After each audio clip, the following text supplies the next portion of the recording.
Hello student, welcome back to my channel Akhil math classes. तो बहुत दिनों के बाद इस चैनल पे मैं आ रहा हूँ। अब इसमें मैं रेगुलर आऊँगा। ओके, हर दिन कुछ ना कुछ आएगा।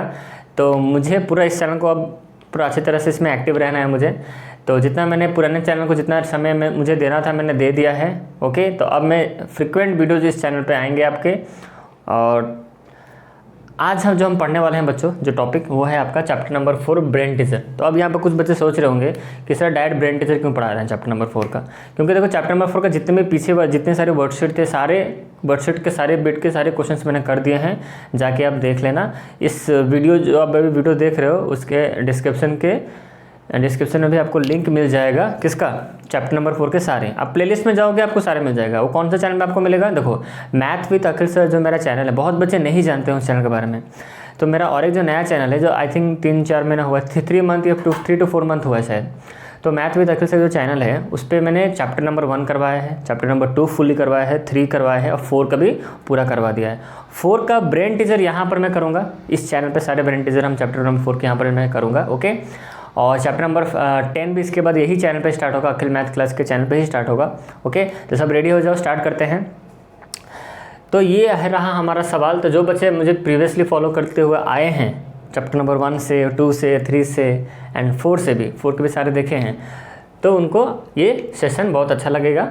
और जो बच्चे पहले से भी कहीं से पढ़े हैं उनको भी ये सेशन अच्छा लगा होगा, अच्छा लगेगा, गारंटी लगेगा। देखो, तो जो बच्चे नहीं देखे हैं मेरे प्रीवियस सारे लेक्चर चैप्टर नंबर 4 का, जाके देख लेना। Okay, math with Akhil sir channel का नाम है। वहाँ पर प्लेलिस्ट में जाओगे, आपके सारे वहाँ पर चैप्टर नंबर 1 का, 2 का, 3 का, 4 का, चारों का चैप्टर का मैंने प्लेलिस्ट बना के रखा हुआ है। ओके, आप जाके वहाँ विजिट करो और सारे कॉन्सेप्ट क्लियर हो जाओ। क्योंकि देखो यहाँ पर मैं वो कॉन्सेप्ट नहीं क्लियर करवाने वाला, यहाँ को डायरेक्ट मैं सॉल्विंग करने वाला हूँ। क्योंकि इंट्रोडक्शन के 6 पार्ट मैंने बनाए हैं। ये चैप्टर नंबर 4 के टाइम एंड डिस्टेंस का आई थिंक मैंने 6 पार्ट बनाए हैं। उसके आगे भी और 2 कितने सारे पार्ट्स, आई थिंक 10-12 सिर्फ इंट्रोडक्शन के ही पार्ट है चैप्टर नंबर 4 के। तो उसको जाकर देखो। ओके, तो चलो आज हम स्टार्ट करते हैं ब्रेन टीजर का पहला। देखो, पहला क्वेश्चन मैंने यहाँ पर ऑलरेडी लिख दिया है। देखो क्या है सवाल यहाँ पर। देखो, both x and y are in direct proportion, then 1/x and 1/y are in, यहाँ ऑप्शन गिवन है।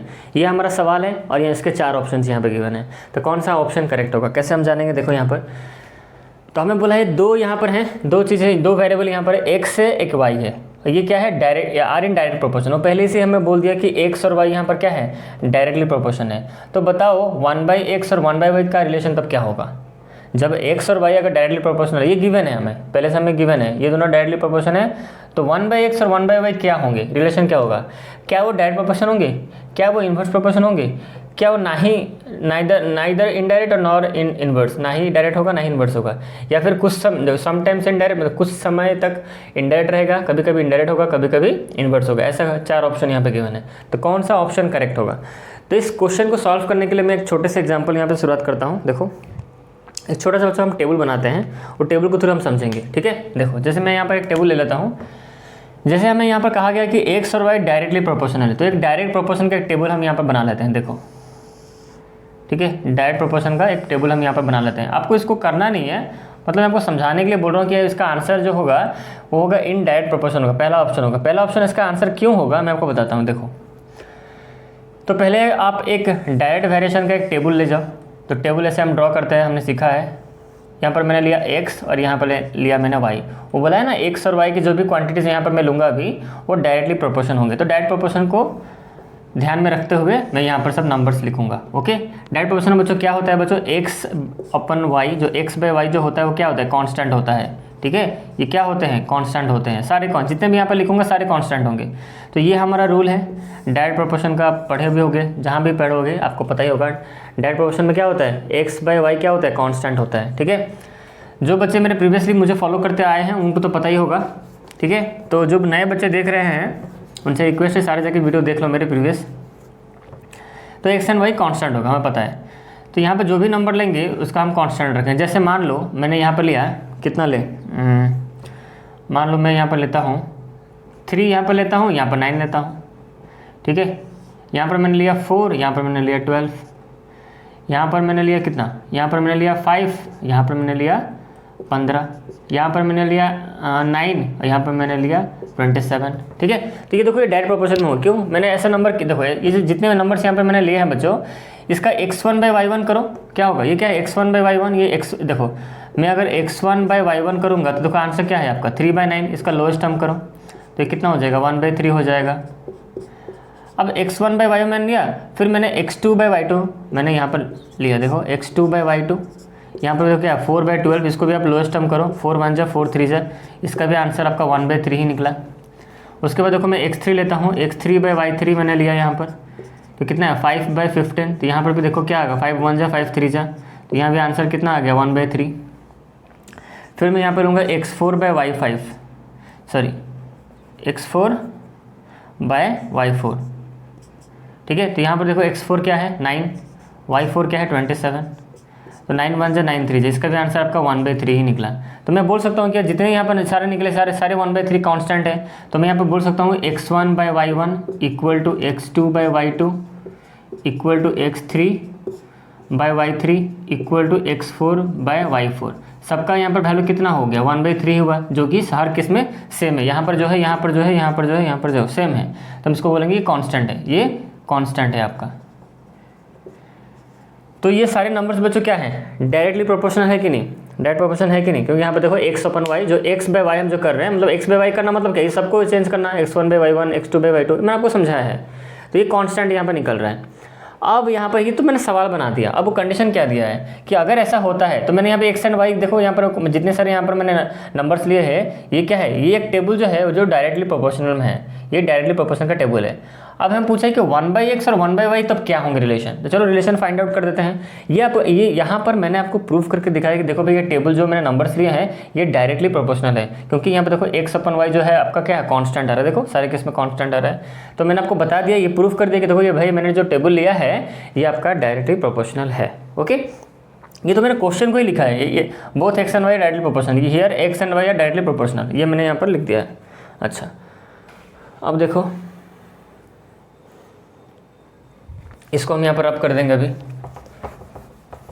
अब हम निकालेंगे कि अगर x और y जो क्वांटिटीज़ मैंने यहाँ पे लिए हैं, अगर वो क्या है डायरेक्टली प्रोपोर्शनल है, अगर वो डायरेक्टली प्रोपोर्शनल है तो 1/x क्या होगा उसको हम फाइंड आउट करेंगे। ठीक है, देखो ध्यान से 1/x क्या होगा, देखो तो हम निकाल लेते हैं। देखो 1/x अब करना है हमें, तो अब जो हम टेबल लेंगे यहाँ पर 1/x लेके देखते हैं क्या होता है। ठीक है, उसको चेक करेंगे। तो 1/x का टेबल हम ऐसे लेंगे, सेम वही लेंगे। अब यहाँ पर हम क्या लेंगे 1/x का रिलेशन लेंगे, क्या लेंगे बच्चों 1/x लेंगे, और यहाँ पर क्या लेंगे y का कितना बोला 1/y लेंगे हम। तो इसके अकॉर्डिंग वैल्यू क्या हो जाएंगे सारे, बताओ मुझे। ये जो 3 है वो कितना हो जाएगा बताओ 1/3 हो जाएगा। ये जो 9 है ये कितना हो जाएगा 1/9 हो जाएगा। ठीक है, ये कितना हो जाएगा 4 है ना, यहाँ पर कितना 1/4 हो जाएगा। यहाँ पे 12 है ना y की जगह, देखो ये कौन सा 12 है ना इस जगह पे, ये कितना हो जाएगा जो 1/y मैंने किया है। कहने का मतलब x यहाँ पर जो भी है, अब यहाँ पर 1/x होने से ऊपर 1 आ जाएगा। ठीक है, यहाँ पर हो गया आपका 1/12, यहाँ आपका हो जाएगा 1/5, यहाँ आपका हो जाएगा 1/15, यहाँ आपका हो जाएगा 1/9, यहाँ पर हो जाएगा आपका 1/27। ठीक है, समझ में आ गया। अब चलो चेक करते हैं, अगर हम 1/x और 1/y करते हैं तो यहाँ पर जो भी चेंजेस आए हैं क्या ये रिलेशन डायरेक्टली प्रोपोर्शनल है, हम चेक करते हैं, देखते हैं क्या होता है रिलेशन। तो चलो करो, x1 की जगह पे कौन है यहाँ पर बताओ मुझे। देखो ये कौन सा प्लेस x1 की जगह है ना, x1 के नहीं, ये हम बोलेंगे 1/x1 की जगह, मतलब ये दोनों का मतलब डिवीजन, मतलब x/y, मतलब कह रहे हैं मतलब क्या x/y क्या होता है कांस्टेंट होता है। अगर हमको जानना है कि 1/x और 1/y मतलब 1/x और 1/y जो डायरेक्टली प्रोपोर्शनल है या फिर कौन सा प्रोपोर्शन उसको जानना है, तो हम पहले क्या चेक करेंगे, हम देखते हैं कि 1/x/1/y क्या होता है, पहले हम चेक कर देंगे। अगर 1/x और 1/y हम निकालते हैं, देखते हैं क्या होता है। 1/x यहाँ पर क्या 1/3, तो ऊपर मैंने यहाँ पर लिखा 1/3 बाय यहाँ पर 1/9, इसको सॉल्व करो कितना आंसर आएगा देखो। तो 1/3 के साथ 1/9 क्या हुआ डिवाइड हुआ है, इसको हम सॉल्व करेंगे तो कितना हो जाएगा 1/3 इंटू करोगे तो 9 ऊपर और यहाँ पर कितना 1 नीचे, होगा कि नहीं। और इसको काटो कितना हो जाएगा 3 से कटा, तो आंसर यहाँ पर आपका आएगा 3, आए कि नहीं 3। तो हमने इसको पहले चेक कर लिया, कौन सा चेक किया हमने 1/x, ये पहला पार्ट हमने चेक किया। तो यहाँ पर आप x1 लो 1/x1, यहाँ पर 1/y1। ठीक है, जैसे हमने लिखा था x1/y1 हम जब लिख रहे थे तो यहाँ पर क्या लिखेंगे 1/x1 1/y1। ओके चलो आगे बढ़ते हैं। किसका हो गया, इन दोनों का मैंने कर लिया। अब इन दोनों का करते हैं। देखो यहाँ पर साइड में कर लेते हैं, देखो यहाँ पर जगह है। अब हम करते हैं अब ये वाला आते हैं इस पर 1/x2 करते हैं बाय 1/y2 करते हैं, देखते हैं क्या होता है रिलेशन। देखो तो 1/x2 कितना है 1/4 है ऊपर, और नीचे कितना है 1/12 है। इसको करके देखो कितना होगा 1/4 इंटू 12 ऊपर चला गया, 1 नीचे आ गया, काटो कितना हो गया 3। तो आंसर आपका आएगा 3। देखो 3 आएगा नहीं। देखो तो यहाँ पर मैंने 2 कर दिया, यहाँ पर मैं साइड में कर लेता हूँ ऐसे, 2 मैंने कर दिया। और एक देख लेते हैं इसका भी करो तो कितना होगा 1/x3 whole divided by 1/y3 करके देखो, इसका बाय करके देखो क्या होता है 1/5 बाय कितना 1/15। इसको सॉल्व करो कितना हो जाएगा 1/5 इंटू 15 ऊपर चला जाएगा, 1 नीचे, काटो कितना हो गया 3। देखो हर केस में देखो 3 ही आएगा। अब नीचे करो, लास्ट वाला जो बचा ये वाला कर दो 1/x4 डिवाइडेड बाय 1/y4 कितना हो जाएगा 1/9 ऊपर, नीचे कितना 1/27। इसको करो कितना हो जाएगा 1/9 इंटू 27 ऊपर 1 नीचे, तो काटो कितना हो गया 3। तो आंसर देखो इसका भी 3। आपने एक चीज़ यहाँ पर क्या नोटिस किया कि जब हम 1/x बाय 1/y लेते हैं तो क्या होता है, तब यहाँ पर जितना भी यहाँ पर रिलेशन हुआ आपने क्या नोटिस किया, सबका देखो वैल्यू यहाँ पर 3 आया कि नहीं। हमने पहला यहाँ पर क्या देखो वैल्यू यहाँ पर 3 आया, सेकंड में क्या यहाँ पर 3 आया, मतलब इन दोनों को जब हमने डिवाइड किया तो हमारा 3 आया। फिर इन दोनों को हमने जब डिवाइड किया तो आंसर 3 आया। फिर जब इन दोनों को हमने डिवाइड किया तो आंसर हमारा देखो यहाँ पर 3 आया। जब हमने इन दोनों को डिवाइड किया तो आंसर हमारा क्या आया 3 आया। तो मैं यहाँ पर क्या बोल सकता हूँ कि 1/x बाय 1/y जो आया हमारा आंसर कितना आया 3 आया, जो हर एक केस में इक्वल है। तो हम बोलेंगे यहाँ ये वाला हमारा वैल्यू हमारा कांस्टेंट है, ठीक है, क्योंकि यहाँ पर भी सब हर केस में जब इन दोनों को डिवाइड करते हैं हर केस में 3 आता है, ठीक है। इन दोनों केस में भी 3 आया, इन दोनों केस में भी 3 आया, इन दोनों केस में भी 3 आया, इन दोनों केस में भी 3 आया। तो जब यहाँ पर वैल्यू जब हम इसको 1/x whole divided by 1/y जब इतना डिवाइड बाय इतना करते हैं, ये वाला क्वांटिटी डिवाइड बाय इस वाला क्वांटिटी करते हैं तो आंसर हमारा 3 आता है। इसको हम इसके साथ डिवाइड करते हैं तो आंसर हमारा 3 आता है। तो कहने का मतलब कि यहाँ पर समझ रहे हो ना आप क्या, कि यहाँ पर कांस्टेंट आ रहा है, इसको दोनों डिवाइड करने से कांस्टेंट आ रहा है। तो इसका मतलब ये हमारा क्या है, ये जो टेबल है हमारा वो डायरेक्ट प्रोपोर्शन में है। तो जब भी x और y डायरेक्ट प्रोपोर्शन होंगे, अगर हम उसका 1/x और 1/y रिलेशन निकालेंगे तो वो भी आपका डायरेक्टली प्रोपोर्शनली होगा, ठीक है। क्योंकि देखो यहाँ वैल्यू सब कांस्टेंट है। हमको पता है कोई भी चीज़ कि अगर ऊपर वाला नीचे वाले को डिवाइड करने से कोई वैल्यू अगर हर केस में कांस्टेंट आता है देन वो एक डायरेक्ट वेरिएशन का टेबल है, ठीक है। समझ में आ गया। तो पहला यहाँ पर क्वेश्चन आप सबको समझ में आ गया। अब आगे बढ़ते हैं, नेक्स्ट क्वेश्चन करेंगे। तो इसको मैं अभी रब कर देने वाला हूँ और नेक्स्ट स्टार्ट करेंगे क्वेश्चन नंबर ए का बी। ए नंबर का ए खत्म हो गया, अब हम बी स्टार्ट करेंगे। ओके, आई होप आप समझे होगे क्यों डायरेक्ट वेरिएशन में इसको है। ओके चलो इसको मैं रब कर लेता हूँ। Welcome back. देखो तो क्वेश्चन नंबर बी मैंने यहाँ पर लिख दिया है। देखो if 2 quantities X and Y vary inversely with each other, तो ये 4 ऑप्शन में से कौन सा होगा। तो डायरेक्ट फॉर्मूला है हमारा। फॉर्मूला मतलब जो हमारा जो प्रॉपर्टी है इन्वर्स वेरिएशन है। क्या इन्वर्स वेरिएशन जो प्रॉपर्टी हमारा कि कोई भी 2 क्वांटिटी अगर इन्वर्सली वेरी करते हैं तो कौन सा ऑप्शन होगा, बताओ मुझे कौन सा ऑप्शन होगा। X by Y remains constant होगा कि X minus Y remains constant होगा कि X plus Y remains constant होगा कि एक्स वाई रिमेंस कांस्टेंट होगा। ये तो डायरेक्टली प्रॉपर्टी है, सारे बच्चों को इसको याद होगा। तो ऑप्शन नंबर बिट 4 लास्ट ऑप्शन होगा आपका आंसर, ठीक है। अगर 2 quantities X and Y inversely vary करते हैं अपने आप, मतलब वो उससे करते हैं वो उससे इन्वर्सली वेरी करते हैं, मतलब विथ ईच अदर अपने आप से। अगर 2 क्वांटिटीज एक्स एंड वाई अगर इन्वर्सली वेरी करते हैं तो एक्स इंटू, यहाँ इंटू है, ठीक है, एक्स वाई मतलब एक्स इंटू वाई वो हमेशा क्या हो गए कांस्टेंट हो गए, ठीक है। तो डायरेक्ट प्रॉपर्टी पे सवाल पूछा गया है तो डायरेक्टली इसका आंसर लिख देंगे बिट 4। ओके तो चलो इसको मैं रब कर लेता हूँ, फिर हम करते हैं क्वेश्चन नंबर सी। ओके चलो वेलकम बैक स्टूडेंट्स। तो अब हम यहाँ पर करने वाले हैं बच्चों क्वेश्चन नंबर बिट सी। मैंने पहले से यहाँ पर टेबल बना के रखा हुआ है, देख लो।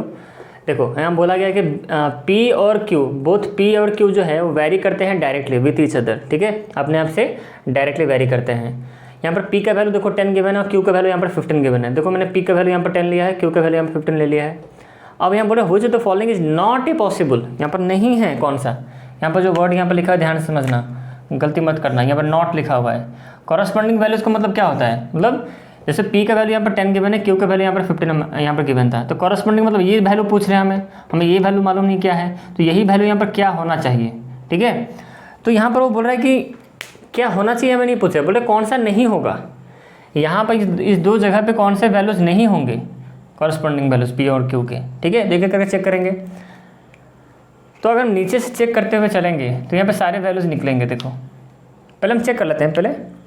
तो हमें ये बात पता है अच्छी तरह से बच्चों, क्या पता है कि P और Q यहाँ पर डायरेक्टली वेरी करते हैं। इसका मतलब P और Q का जो P बाई जो हम Q करेंगे तो क्या होगा, कांस्टेंट आना चाहिए, क्योंकि डायरेक्टली प्रोपोर्शनल है, कांस्टेंट आना चाहिए। कहने का मतलब P1 बाई Q1 जो निकलेगा, देखो P1 by Q1, P1 by Q1, देखो मतलब P का पहला पार्ट Q का दूसरा पार्ट, तो P1 बाई Q1 कितना है हमारा 10 बाई 15। तो इसको काटो कितना, 2 से कटेगा, ये 3 से कटेगा, तो कितना होगा 2/3। तो P1 बाई Q1 कितना हुआ 2/3। तो यहाँ पर भी जो भी वैल्यूज होंगे यहाँ पर 2/3 ही होना चाहिए, ठीक है। बट हमें यहाँ सवाल क्या पूछा है, नॉट पॉसिबल पेयर, नहीं कौन सा होगा। तो सबको अगर चेक करोगे ना, एक करके चेक करके देखना, मतलब यहाँ पर पूछ रहे हैं हमें इस जगह का वैल्यू पूछ रहे हैं, मतलब P का जो कौन सा प्लेस है, ये P का ये आपका दूसरा प्लेस है P2, और Q का ये दूसरा प्लेस है Q2। बोले P2 और Q2 का वैल्यू इसमें से कौन सा नहीं होना चाहिए।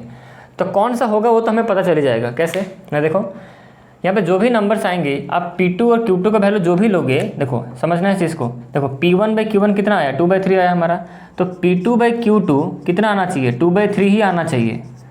P2 बाई Q2 कितना आना चाहिए 2/3 ही आना चाहिए, तब देखो डायरेक्ट प्रोपोर्शन होगा। बट हमें यहाँ पर मना किया है, नॉट नहीं होना चाहिए। तो एक एक करके अब चेक करते जाओगे तो पहला ऑप्शन ही आपका क्या होगा, करेक्ट होगा, मतलब पहला ऑप्शन ही नहीं होगा। देखो चेक करके देख लो, आप करो 15/20 करो, मतलब यहाँ पर आप करो P2 बाई Q2 करो, तो कितना 15। अब आपने पहला ऑप्शन को लिया 15 और 20 को लिया, तो आपने P का मतलब जो कॉरस्पॉन्डिंग वैल्यूज नहीं पूछा है, हमें क्या पूछा है कि कॉरस्पॉन्डिंग वैल्यूज कौन से इसमें से नहीं होंगे, P और Q के कॉरस्पॉन्डिंग वैल्यूज नहीं होंगे। तो एक एक करके देखते हैं, जो होंगे उसको हम नहीं पकड़ेंगे, जो नहीं होंगे उसी को हम पकड़ेंगे, ठीक है। तो पहला ऑप्शन चेक करते हैं, 15 बाई कितना 20, इसको करो, ये कितना हो जाएगा, ये 3, ये आपका हो गया 4, कितना आ गया। तो यहाँ पर आंसर आ गया बच्चों 3/4। बट आना चाहिए कितना, P2 और Q2 का वैल्यू 2/3 ही आना चाहिए, क्योंकि देखो ये चीज़ को समझो, P1 बाई Q1 अगर ये डायरेक्टली प्रोपोर्शनल है तो P1 by Q1 equal to क्या होना चाहिए, P2 बाई Q2 होना चाहिए। इसका मतलब क्या होता है, ये ऐसा क्यों होना चाहिए, क्योंकि ये दोनों क्या है डायरेक्टली प्रोपोर्शनल है, ऐसा होना चाहिए। मतलब P1 Q1 का जो वैल्यू निकला P2 Q2 का वैल्यू भी वही निकलना चाहिए, तब ये डायरेक्टली प्रोपोर्शन में होगा, ठीक है। बट यहाँ पर देखो क्या हो रहा है, हमारा क्या हो रहा है, यहाँ पर हमने P1 Q1 का वैल्यू कितना निकाला 2/3 निकाला। देखो ध्यान समझो, P1 Q1 का वैल्यू कितना निकला 2/3 निकला। तब हम देखेंगे P2 Q2 का वैल्यू कहीं भी अगर 2/3 निकल रहा है तो डायरेक्ट प्रोपोर्शन में आ जाएगा। बट हमें यहाँ पर बोला है कि नॉट, नहीं आना चाहिए। तो यार जितने बाकी का ऑप्शन यहाँ पर जो है, option number bit 2, bit 3, bit 4, इसके जितने भी यहाँ पे वैल्यू गिवन है, किसके वैल्यू गिवन है, सब P2 और Q2 के वैल्यू गिवन है। अब एक एक करके पुट करो, देखो सब में अब सॉल्व करना, देखना आपका यहाँ पर क्या आएगा, P2 बाई Q2 आपका 2/3 आएगा, गारंटी आएगा, ठीक है। P2 बाई Q2 गारंटी 2/3 आएगा। मतलब ये सारे ऑप्शन होंगे, ये सारे ऑप्शन कॉरस्पॉन्डिंग वैल्यूज होंगे किसके, P2 और Q2 के वैल्यू होंगे। अब करके देखो, अब 20/30 करके देखो, पहले 20/30 करके देखो, देखो कटा कितना आया 2/3 आया कि नहीं। मतलब ये दोनों 20 और 30 P2 और Q2 के वैल्यू होंगे। अच्छा इस थर्ड ऑप्शन को चेक करो, देखो ये तो डायरेक्टली 2/3 ही लिखा हुआ है, देखो आया कि नहीं 2/3। तो ये ऑप्शन भी आपका 2 और 3 भी आपका, ये दोनों जो वैल्यू है 2 और 3 ये भी P2 और Q2 के वैल्यूज होंगे, कॉरस्पॉन्डिंग वैल्यूज। 5 और 7.5 को भी चेक करो, 5 बाई 7.5 करते हैं, करो कितना हो जाएगा, 5 इंटू करेंगे तो 10 ऊपर 75 नीचे, ये 5 1 से ये कटा आपका 15, फिर ये 3 से, जो 3 से ऊपर से 2 से, देखो ये भी आपका 2/3 आया। तो ये भी corresponding values P and Q के होंगे। सिर्फ यही नहीं होगा, क्योंकि जब हम 15/20 करते हैं, जब 15/20 करते हैं तो ये कितना, ये 3/2 आता है, 2/3 नहीं आता। इसका मतलब पहला ऑप्शन नहीं होगा। 15 और 20 ये P2 और Q2 के वैल्यूज नहीं होंगे, okay. 15 and 20 are not the corresponding values of P and Q। और जो बाकी के जो ऑप्शन है वो होंगे सारे, वो सारे करस्पॉन्डिंग वैल्यूज होंगे P2 और Q2। अब P2 और Q2 बोलो या फिर corresponding values of P and Q बोलो, एक ही बात है, कन्फ्यूज मत होना। यहाँ पर P2 को आप करस्पॉन्डिंग वैल्यूज ऑफ P बोलो या फिर करस्पॉन्डिंग वैल्यूज ऑफ Q बोलो, एक ही बात है। P2 मैंने यहाँ पर लिखा है, यहाँ पे Q2 लिखा है, एक ही बात है। यहाँ पर आप मतलब कन्फ्यूज मत होना, ओके। चलो तो ये तीनों ऑप्शन यहाँ पर हम पुट करते हैं, तो ये होंगे। अच्छा ये होंगे मुझे कैसे पता चला, मैं पहले P1 और Q1 का वैल्यू निकाल लिया, और मुझे पता है कि P1 Q1 का वैल्यू जो होगा और P2 Q2 का वैल्यू भी वही होना चाहिए, क्योंकि ये P एंड Q क्या है आपका डायरेक्टली वेरी कर रहा है। इसलिए मैं P1 और पहले यहाँ पर देखो मैंने P1 Q1 निकाला था, कितना निकला 2/3। अब मैं देखूँगा P2 और Q2 का वैल्यू 2/3 ना आए कहाँ, कौन सा ऑप्शन में 2/3 नहीं आएगा। अगर आ जाएगा तो ये दोनों तो क्या हो जाएंगे आपका एक्स और वाई के जो पी एंड क्यू के जो वैल्यू वो कॉरस्पॉन्डिंग वैल्यूज हो जाएंगे। बट हमें सवाल में बोला है कि नॉट होना चाहिए, नहीं होना चाहिए। तो कौन सा पॉसिबल पेयर नहीं होंगे, ये तीनों होंगे बट ये सिर्फ एक नहीं होगा और सारे होंगे। ओके, समझ में आ गया। तो पहले कौन सा नहीं होंगे, पहले आपको ये जानना जरूरी है कौन सा होंगे। तो कौन सा होंगे जब जान लोगे ना तो आपको पता भी चल जाएगा कौन सा नहीं होने वाला है। हमें पता चल गया कि P2 और Q2 का वैल्यू 2/3 ही आना चाहिए, क्योंकि P1/Q1 इक्वल होता है। अगर ये दोनों डायरेक्टली वेरी हैं तो P1/Q1 इक्वल टू होता है P2/Q2। ठीक है, ये दोनों इक्वल होंगे तब ये डायरेक्टली प्रोपोर्शन होगा। तो पहले हम जान कि भाई P2 और Q2 अगर 2/3 आता है तो वो होगा। तो हम देखें यहाँ पर चेक करें कौन सा होगा कौन सा नहीं होगा। हमने देखा ये तीनों हो रहे हैं, ये नहीं हो रहा है, तो ये ऑप्शन होगा। ठीक है, हमें पूछा है नॉट बोला है। ओके, आई थिंक आप समझे होंगे। तो मिलते हैं बच्चों नेक्स्ट वीडियो में। इस वीडियो को यहीं पर एंड करते हैं, बाकी के क्वेश्चन हम नेक्स्ट अपकमिंग वीडियो में करेंगे। और अगर वीडियो अच्छा लगे तो वीडियो को लाइक करना और चैनल को सब्सक्राइब नहीं किया हो तो सब्सक्राइब कर लो जल्दी से। और मिलते हैं नेक्स्ट वीडियो में, तब तक बाकी का क्वेश्चन जो है उसको भी कर लेंगे। और जब तक आप नहीं देखो प्रीवियस जितने सारे मैंने पार्ट्स बनाए हैं चैप्टर 4 के, जाके देख लो अभी से। ओके, तो मिलते हैं नेक्स्ट वीडियो में, तब तक इस वीडियो में इतना ही। चलो बाय।